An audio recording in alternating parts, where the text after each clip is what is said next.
Hi everyone, I'm Akilah Willery and this is the 2-Minute Drill.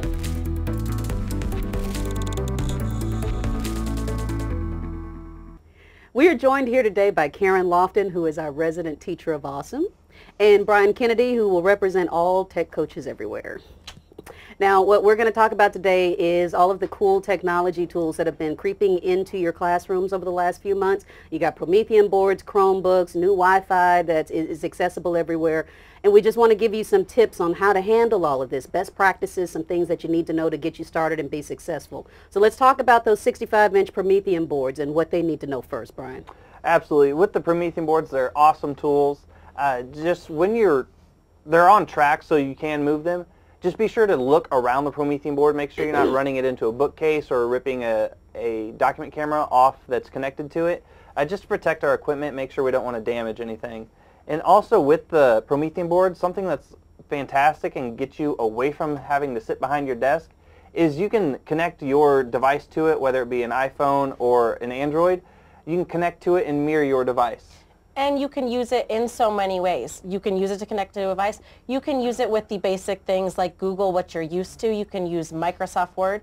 You can use the internet. You can actually put 4 screens up at once, so you can have multi-things going through. And the best part is you can have the kids get to that board and write all over anything that you post up there, whether it's Brain Pop and they calculate things, or the warm-ups, and they sit there and they work through the problems together, and they use different colors and everything to help them get through it. Okay, Karin, everything you just described is all the kids touching this device. So I should be scared of that because it's a really expensive piece of equipment, right? Not at all. These kids are used to utilizing devices. They will have multiple ones in front of them. They'll have a TV going at home. They'll have their phones in front of them.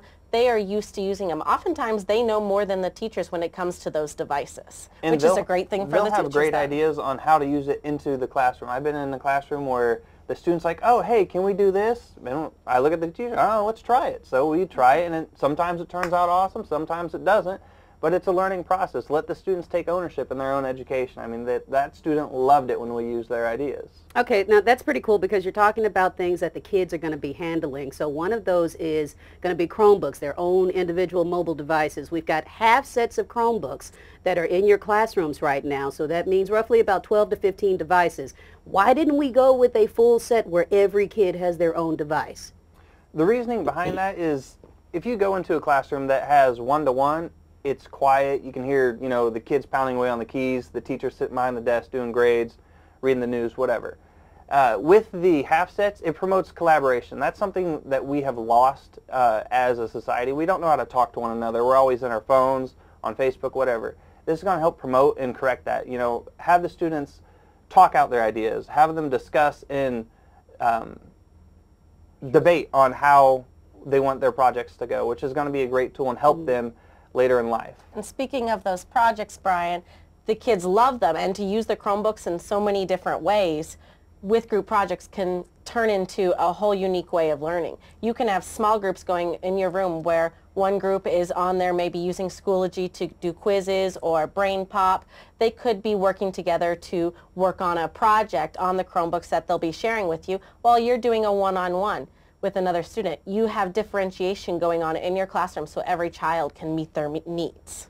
So you've got small groups going on, you've got differentiation in the instruction. That's a lot of noise happening in the classroom, a lot of movement, but this is different from what we've seen over the last 10 years, 15, 20 years. That's going to be a change for our teachers. It really is, but that's how it is these days. Like we said, those kids are used to multiple things going on in the room. They are multitaskers, and we have to get comfortable with it because the way they learn is what we need to use to help us teach and help them be successful. The kids aren't going to need to adjust to that. It's going to be the teachers unless they need to adjust. So we need to adjust and meet the kids where they need to be.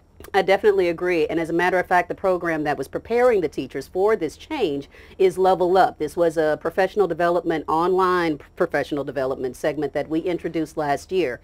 And we introduced just Level 1 last year, where the teachers were only learning about the foundational tools to get them prepared for this half-set invasion of devices into their classrooms. But now we've introduced Level 2, which takes it a little bit further. They can show what the kids are really able to produce with all of these new tools. And what's going on in those classrooms is students and teachers are making awesome progress.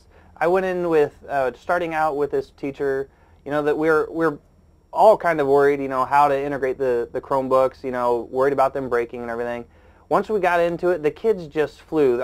Within the first couple months, the kids were recording their own videos, publishing them to their Google Classroom, having fantastic discussions. The level of conversation I saw in that third grade classroom, it just blew my mind every night, you know, getting to read that after school. And with moving into level up for 2, you learn so many different new resources. One of the big things I started doing with the students this year, just even today, we made a video of how we did our lesson and how the kids went through it, and then we could post it on Twitter. The kids could get it at home, and then I posted it on my website, so if they needed extra help, they could refer back to it.